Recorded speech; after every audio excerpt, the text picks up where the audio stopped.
마가복음 15장 21절부터 25절입니다. 마침 알렉산더와 루포의 아버지인 구레네 사람 시몬이 시골로부터 와서 지나가는데 그들이 그를 억지로 같이 가게 하여 예수의 십자가를 지우고 예수를 끌고 골고다라 하는 곳, 번역하면 해골의 곳에 이르러 몰약을 탄 포도주를 주었으나 예수께서 받지 아니하시니라. 십자가에 못 박고 그 옷을 나눌세 누가 어느 것을 가질까 하여 제비를 뽑더라. 내가 제3시가 되어 십자가에 못 박으니라. 아멘. 우리는 이번 주간을 고난 주간으로 보내고 있습니다. 그리고 오늘은 예수님께서 십자가에 달리신 성금요일입니다. 특별히 많은 분들께서 이렇게 오늘 이제 금식도 하시면서 예수님의 이 고난에 동참하는 마음으로 하루를 보내실 거라 생각을 합니다. 그렇게 생각을 해보니까 어제 드셨던 저녁이 최후의 만찬이셨더라고요. 예수님께서 십자가에 달리셨던 그날은 유대인의 가장 큰 명절 중에 하나인 유월절이었습니다. 이스라엘 사람들은 이 유월절을 시작으로 이후에 7일 동안 무교병을 먹으면서 무교절 기간을 보내게 됩니다. 명절이 쭉 이어지는 겁니다. 그래서 이 유대인들은 이 명절쯤이 되면 예루살렘으로 모여들었습니다. 세계 각지에 흩어져 살다가도 이 시간이 되면 이때가 되면 이 명절을 보내기 위해서 예루살렘으로 많은 사람들이 모여들었습니다. 예수님께서 나귀를 타고 예루살렘에 입성하실 때 그때에도 많은 사람들이 모여들고 있었고 또 이 십자가를 지시게 된 그날은 더 많은 사람들이 예루살렘에 와 있었습니다. 예수님의 이 십자가 처형은 어떤 비밀리에 어떤 공간에서 이루어진 것이 아니라 가장 많은 사람들이 모여들었던 그때 그들 앞에서 이루어졌다는 겁니다. 예수님께서는 밤새 신문을 받으셨고 또 이제 십자가의 형벌이 결정난 후에 로마 군인들의 손에 끌려가 조롱을 받으시고 또 채찍에 맞으셨습니다. 그리고 이제 십자가에 달리시기 위해서 그 골고다 길을 향하십니다. 예수님이 십자가에 달리셨던 그날은 아마 아침부터 예루살렘이 떠들썩했을 겁니다. 그 명절을 보내기 위해서 좀 일찍 예루살렘에 도착했던 사람들이야 예수님에 대한 소문을 들었겠죠. 그런데 지금처럼 이렇게 소문이 빨리 퍼져나가지 않을 때니까 다른 지역에서 멀리서 살다가 이 날에 맞춰서 왔던 사람들은 이렇게 아침에 일어난 난리를 보면서 영문도 모른 채 웬 청년이 채찍에 맞고 피투성이가 된 채 자기가 죽게 될 그 나무를 메고 가는 그 청년을 바라보면서 이게 무슨 일인가 싶었을 것입니다. 수많은 군종들 사이를 지나서 가셨던 그 예수님은 이제 그 언덕을 오르셔야 했지만 이미 너무 많은 채찍을 맞으셨고 또 몸도 쇠약해지셨던 터라 그 무거운 나무 기둥을 들고 가실 수가 없었습니다. 더 이상 가실 수 없는 그 예수님을 보면서 예수님을 끌고 가던 그 로마의 군인은 군중들 속에서 사람을 찾기 시작했습니다. 당시에는 이런 법이 있었는데 로마의 군인이 어떤 것이든 보통은 무기들이었겠지만 무엇이든 누구를 지목해서 들고 가라고 하면은 2km 정도까지는 대신 들고 가야 했습니다. 그 거리가 한 5리 정도 되지 않습니까? 그래서 예수님께서 그 비유로 말씀하시면서 누구든지 5리를 가게 하거든 10리를 가주라고 하신 말씀이 아마 그 당시 사람들은 더 잘 이해가 됐을 것입니다. 그랬기 때문에 로마 군인 누군가가 지목을 한다면 그 사람 어쩔 수 없이 그걸 들고 가야 했던 것이죠. 그렇게 피가 잔뜩 묻은 그렇다고 뭐 잘 샌딩이 돼 있는 것도 아닌 그 나무 기둥을 대신 지고 갈 사람을 로마 군인이 찾고 있는 겁니다.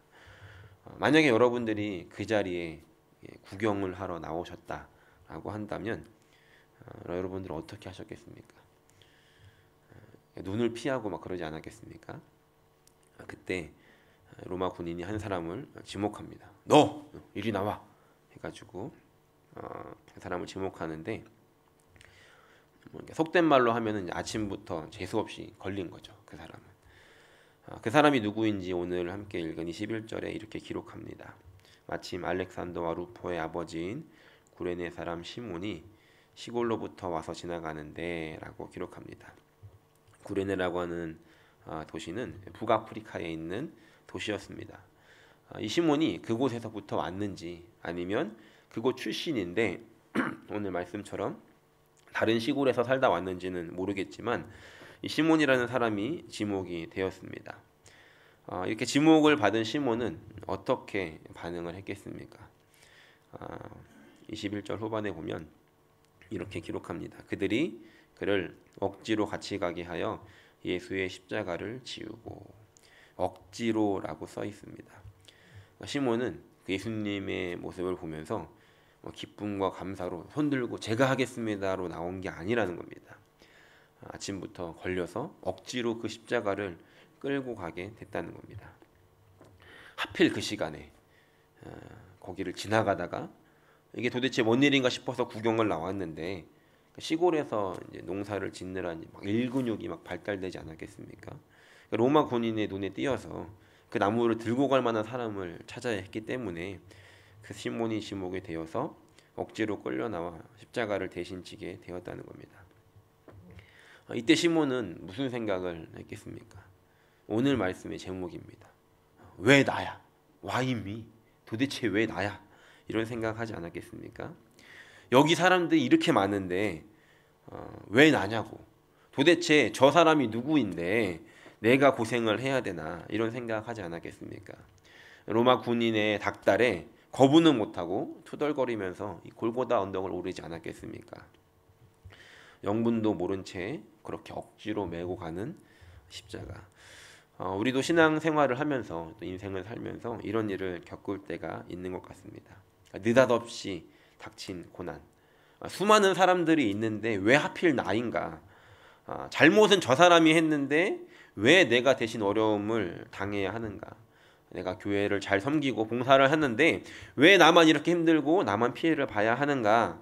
이런 생각들을 할 때가 있다는 겁니다. 시몬도 이런 생각을 하지 않았겠습니까? 예수 당신이 지고 갈 십자가라면, 당신이 죽어야 할 십자가라면 당신이 알아서 하셔야지 왜 내가 지고 가야 하는가 하는 생각을 하지 않았겠습니까? 우리의 인생에서 이런 일을 만나거든 또 혹시 이런 일을 지금 겪고 계시는 분이 계시다면 이 구레네 사람 시몬의 일을 기억했으면 좋겠습니다. 비록 억지로 지고 간 십자가일지라도 어쩔 수 없어서 피할 수 없었던 일이다 할지라도 이 일에 대해서 주님은 기억하고 계시다는 겁니다. 그리고 그것은 결코 우연이 아니라는 겁니다. 재수 없게 걸린 것이 아니라 그것은 주님의 계획하신 일들이었다는 겁니다. 이 사건에 대해서 마태, 마가, 누가 모두가 기록을 하고 있는데 특별히 우리가 읽은 마가복음에서는 구레네 사람 시몬에 대해서 알렉산더와 루포의 아버지라고 기록을 합니다. 이 마가복음은 마가가 로마에 있을 때 특별히 이 로마에 있는 성도들을 생각하면서 말씀을 기록한 것이라고 알려집니다. 그렇다면 적어도 지금 이 말씀을 보는 1차 이 독자였던 로마 성도들에게 알렉산더라는 사람하고 루포라는 사람은 잘 알려진 인물이었을 겁니다. 마치 이런 느낌일 텐데 혹시 그 충남 서산 출신의 손흥정 씨라고 아십니까? 아시나요? 아시는 분도 계시고 모르시는 분도 계실 텐데 손흥민 선수 아버지입니다. 예, 그러니까 손흥민도 모르시나요? 축구 잘하는 분. 축구는 몰라도 손흥민은 다 알지 않습니까? 그러니까 우리가 잘 알고 있는 누군가의 아버지라는 거죠. 그러니까 이런 것처럼 알렉산더와 루포가 잘 알려진 인물이었기 때문에 그 사람의 아버지가 시몬이었다는 것을 알려주는 겁니다. 사도들이 세상을 떠난 후에 그 다음 세대의 지도자였던 폴리캅이라는 사람이 있는데 이 사람의 기록에 의하면 이 루포는 나중에 이 스페인에 있는 교회의 감독이 되었다라고 전해집니다. 이 루포의 이름은 로마서에 한 번 더 등장을 하는데 로마서 16장 13절에 바울이 이렇게 기록합니다. 한번 같이 읽어보겠습니다. 주 안에서 택하심을 입은 루포와 그의 어머니에게 문안하라. 그의 어머니는 곧 내 어머니니라. 바울이 이 말씀을 기록하면서 로마에 있는 성도들에게 편지를 보내면서 그 어머니는 내 어머니다라고 기록할 정도로, 친모는 아니고 어머니라고 생각할 정도로 친밀했던 사이였는데, 그 사람이 바로 그 어머니가 이거 루포의 어머니였고, 그 루포를 앞에 이렇게 기록합니다. 다시 한번 보면은 주 안에서 택하심을 입은 루포라고 기록합니다. 이 말씀과 오늘 말씀을 연결시켜 보면 아버지였던 이 시몬은 어쩔 수 없이 걸려서 억지로 십자가를 지고 갔는데, 이후에 바울은 이것을 이렇게 표현하고 있습니다. 주 안에서 택하심을 입었다. 시몬이 십자가를 대신 진 것은 우연히 지나가다 재수없이 걸려서 이루어진 사건이 아니라 주님께서 그를 택하신 일이었다라고 바울은 해석하고 있다는 겁니다. 시몬은 그 당시는 몰랐습니다. 하지만 시간이 지난 후에 보니까 그 시간은, 그때의 그 십자가는 하나님이 주신 기회였고, 그 시몬 자신에게, 그리고 그의 아내에게, 그리고 그의 자녀들에게 복이 되고 인생이 바뀌는 사건이었다는 겁니다. 지금 그 십자가를 지고 가시는 분들 많이 힘드실 텐데 축복합니다. 주님이 기억하고 계십니다. 말씀을 다시 보면 언덕을 이제 시몬이 이 나무를 지고 다 올라가서 마지막에 어떻게 했겠습니까? 그 기둥을 결국엔 예수님에게 건네주지 않았겠습니까?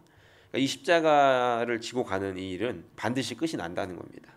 여러분들이 지금 지신 그 십자가는 주님께서 다시 가지고 가시고 여러분들을 가볍게 해주신다는 겁니다. 우리 삶에 이런 일들을 만날 때, 그리고 우리가 지금 이런 일들을 겪고 있다면 우리가 이 말씀을 기억하면서 믿음으로 이 시간을 견뎌낼 수 있는 주 안에서 택하심을 입은 저와 여러분들이 되기를 예수님 이름으로 간절히 축원합니다. 두 번째는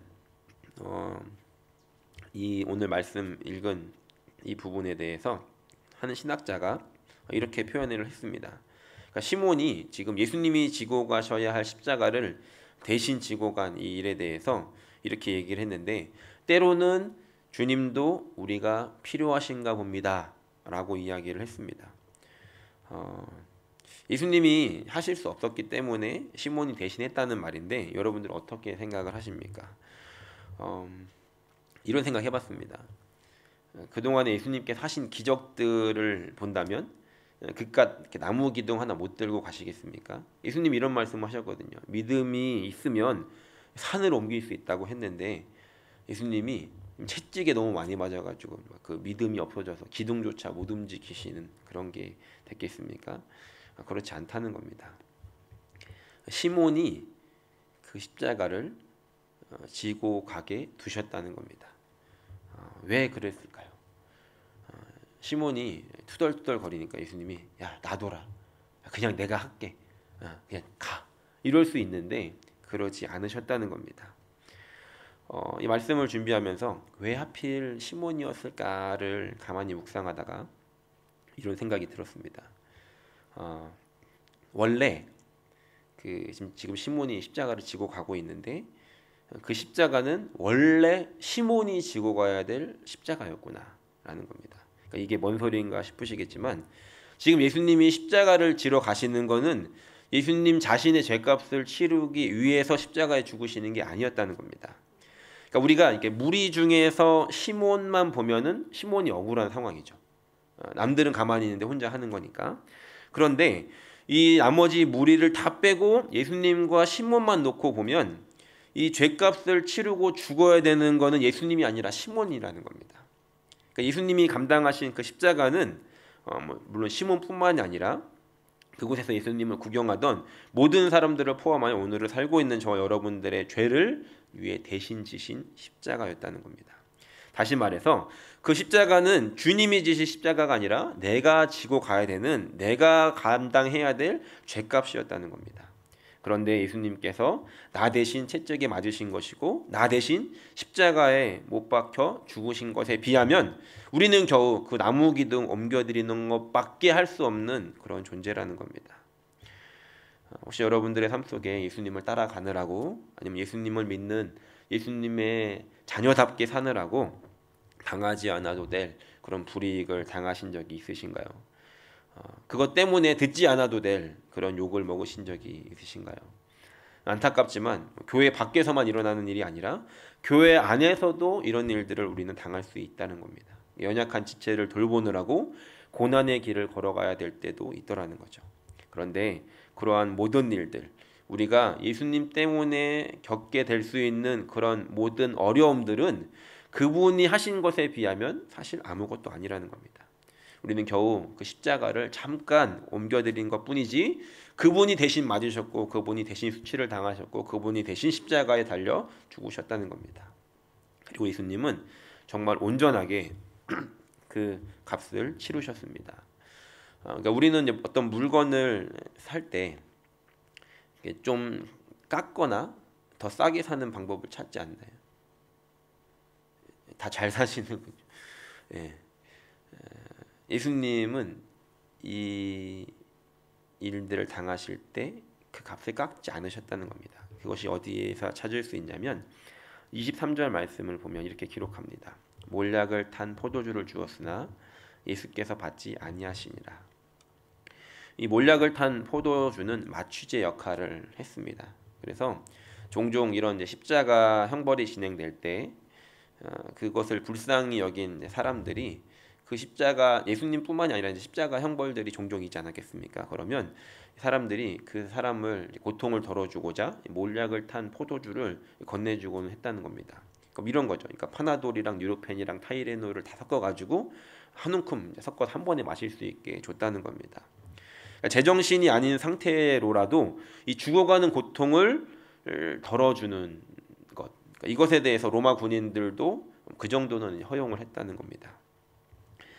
그런데 예수님께서 만약 그것을 한 모금이라도 드셨으면 그 예수님의 고통이 조금은 덜하셨을 텐데 예수님 그것을 거부하셨다는 겁니다.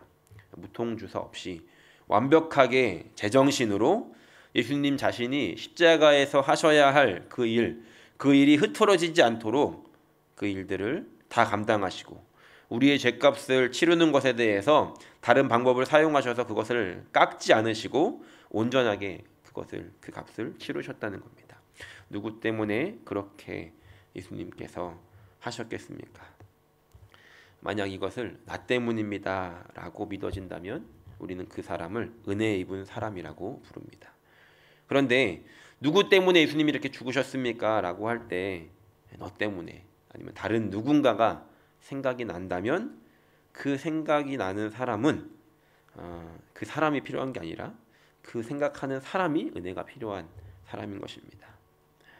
오늘 이 성금요일 아침 다시 한번 예수님의 십자가를 기억하면서 주님이 우리를 위해서 하신 일, 주님이 우리에게 베풀어 주신 그 은혜를 잊은 채 우리가 나에게 주어진 십자가만 보고 억울해했다면, 그것이 불만이었다라고 한다면, 감사가 없었다라고 한다면 오늘 예수님께서 십자가를 지신 이 아침 다시 한번 그 은혜를 되새기며 오늘 주님께서 이것을 나에게 선택하신 축복의 시간이고 이 시간은 반드시 끝날 것이고 이 시간이 지난 후에 받게 될 은혜와 영광이 있음을 기억하며 오늘 감사로 하루를 살아갈 수 있는 저 여러분들이 되시기를 예수님의 이름으로 간절히 축원합니다.